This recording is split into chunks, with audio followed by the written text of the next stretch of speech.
Welcome to the new episode of startAD Studio. Today we have with us Gabriele from qiibee. Gabriele just recently graduated from a Scale Up 2 program, and Gabriele's startup qiibee is working on a decentralized loyalty ecosystem. Gabriele, it's best if you introduce your startup, and then you can start with the questions. Good. Thanks a lot, David, for having us here, and we're super grateful that we had the chance to be part of the Scale Up program. What we're doing at qiibee is we're offering a B2B rewards marketplace for brands to connect their loyalty program with each other, enable their customers to exchange rewards for one another.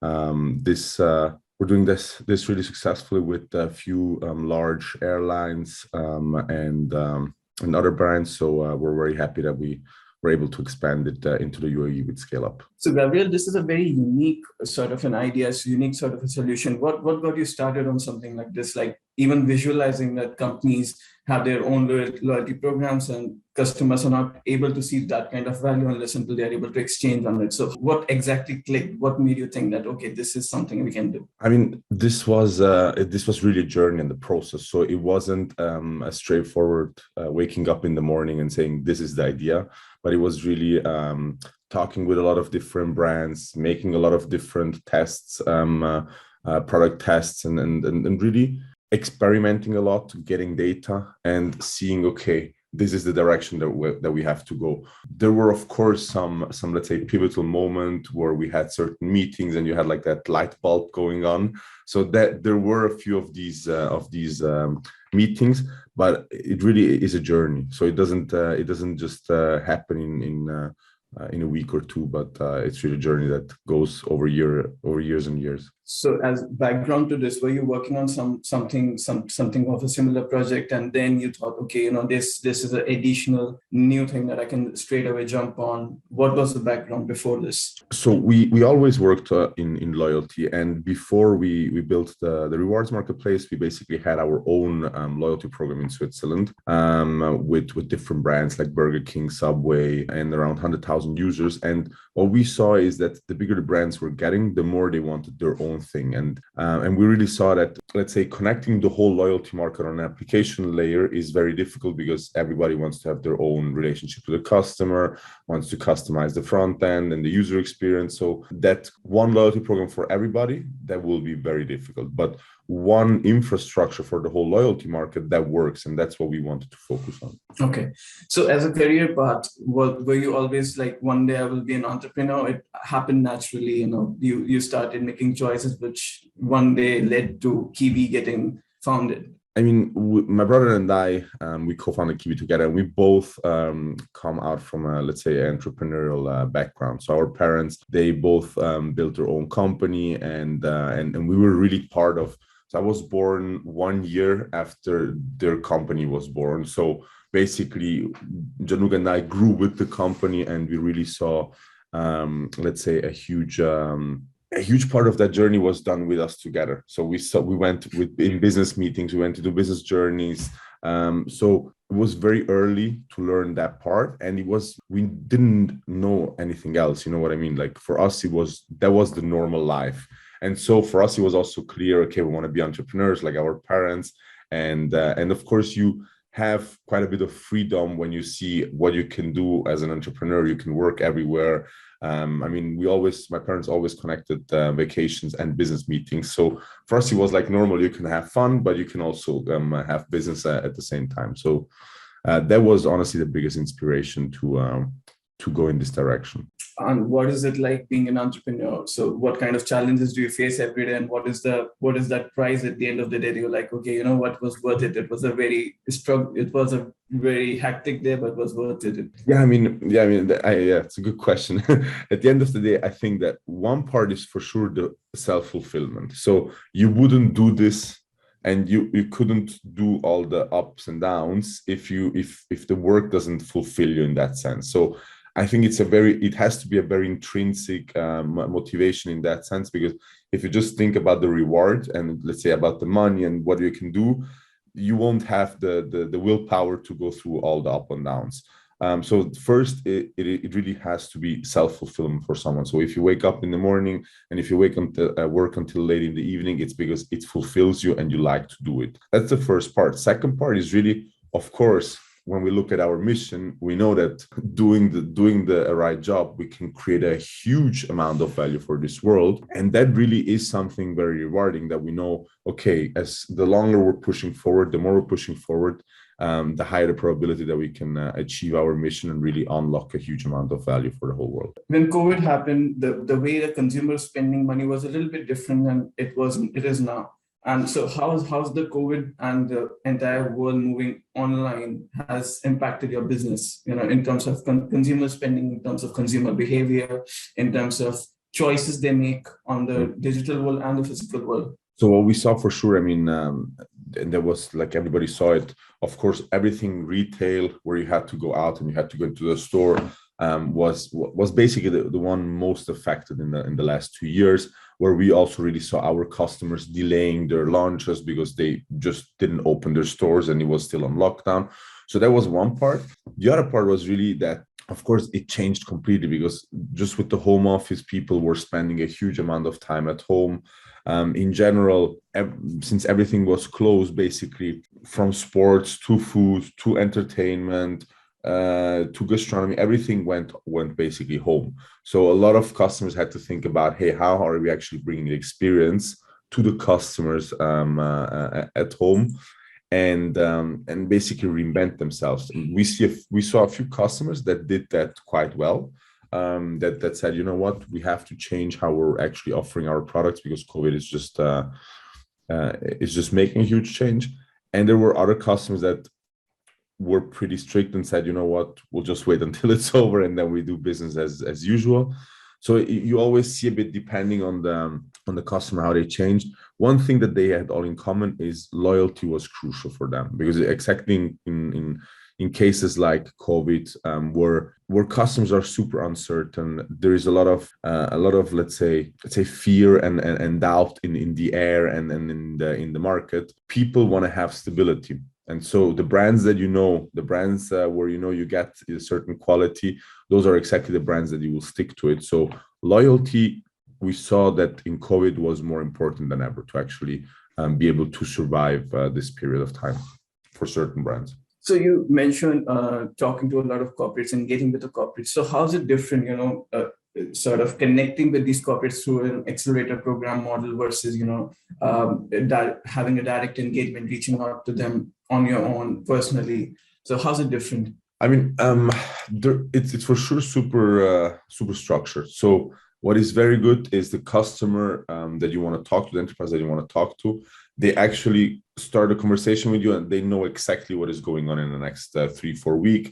They have been prepared by the accelerators. Like in your case, the customers knew exactly there is a customer discovery call coming, there is a tech deep dive coming. So they were prepared, and it wasn't a surprise where you have the first discussion with the customer, then you have to kind of do customer discovery without telling him, maybe, because it's just part of your process and you're calling it demo. So that was very, very well to really see, okay, the structured process, how it works, that the brands were prepared.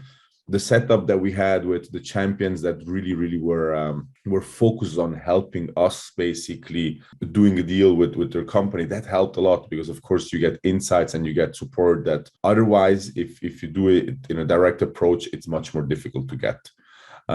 So that was I think that was one of the main differences. And of course all the coaching, all the support that we received from the Scale Up team, for example, that's also super invaluable, because at the end of the day, they support you throughout the whole journey. They know the customers, they work with them since months on building up this accelerator. So it is a much more structured and I would also say a much higher quality of approaching a customer than when you do it directly. And of course, the sales cycle is much shorter. In an accelerator program, the clients are already on it. They don't have to be sold to. They're already looking for some sort of a solution on that problem statement. So you spoke about your entrepreneurial journey, and there are a lot of young entrepreneurs that would be listening to this episode of ours. So what would be your suggestion to them when they're starting up? What am I suggesting to the young entrepreneurs? I mean, honestly, I think the best is do it for a reason, do it for really an intrinsic reason. Don't try to do it just for money. Don't try to do it just for fame. That's all cool and everything is nice about that. But as I said before, if you really want to go through the hardest and toughest time, you need to want it intrinsically. You don't need to want it just for money or for a reward. You need to want it because that's what fulfills you, and that's your mission in your life. So I would say that's one of the most important thing. And then honestly, always be open. It's a bit the same thing. You really have to be open for every option. You have to be willing to test and to fail if needed, because a test can be positive and can be negative.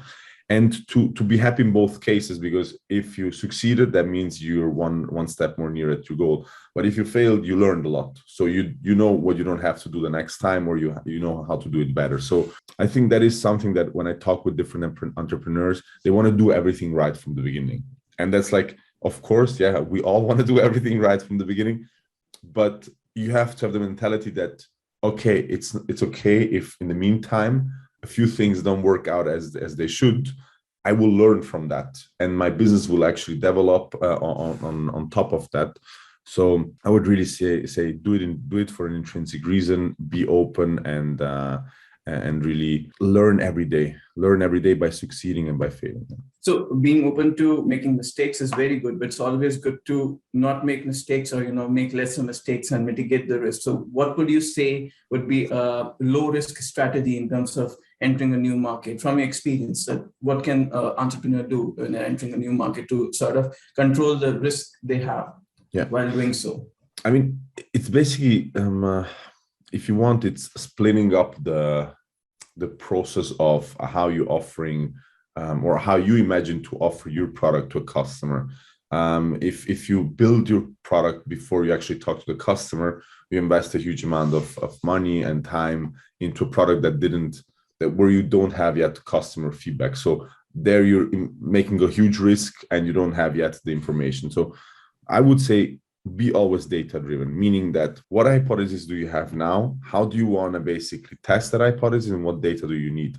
And that's a step-by-step process. So a product doesn't need to be built from today to tomorrow to be offered to customers. I see some people that just do landing pages, very simple landing pages. They just ask questions, or they may just surveys with a few customers just to understand, do you think my product makes sense? Do you think would you buy it? If yes, for how much would you buy it? So getting all that data before you actually start building, it's crucial, because a lot of people invest a lot of time and money into building before they actually get the data. And that's very risky, because you could hit the right need, but it could also be that you just don't hit anything, and then your product is not important for customers because you didn't listen enough at the beginning. So I would say, if you want to start and be low risk, start with listening to customers and gathering a lot of data. That's a great advice, listening to your customers. So you also spoke to a lot of clients through in the Scale Up 2 program, and you had the opportunity to understand the requirements. You had the opportunity to understand the landscape. So for your business, what is the potential in terms of transforming the consumer spending in UAE in this particular ecosystem for qiibee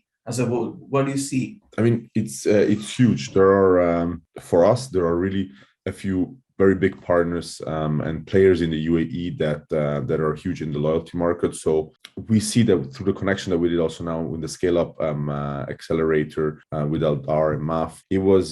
It's like, again, two additional players that cover the whole market, that have a huge influence and impact in the market. So also for us, that means having, again, two top partners on board that actually attract even more partners there. And our goal is for sure to expand our let's say our partnerships in the UAE, and also as we said, also our team, because we see it as a very high potential market and want to focus more resources on it. Okay, and now that we see the market is really evolving in terms of Web 3.0, what are the solutions that you're most passionate about in terms of, let's say next 5 years in the future, having the most potential? I mean, if you look at Web3, so for us, it's everything that is going basically in direction metaverse, topic NFTs, and tokenization in general of assets. Those three topics will be core for the future, and they all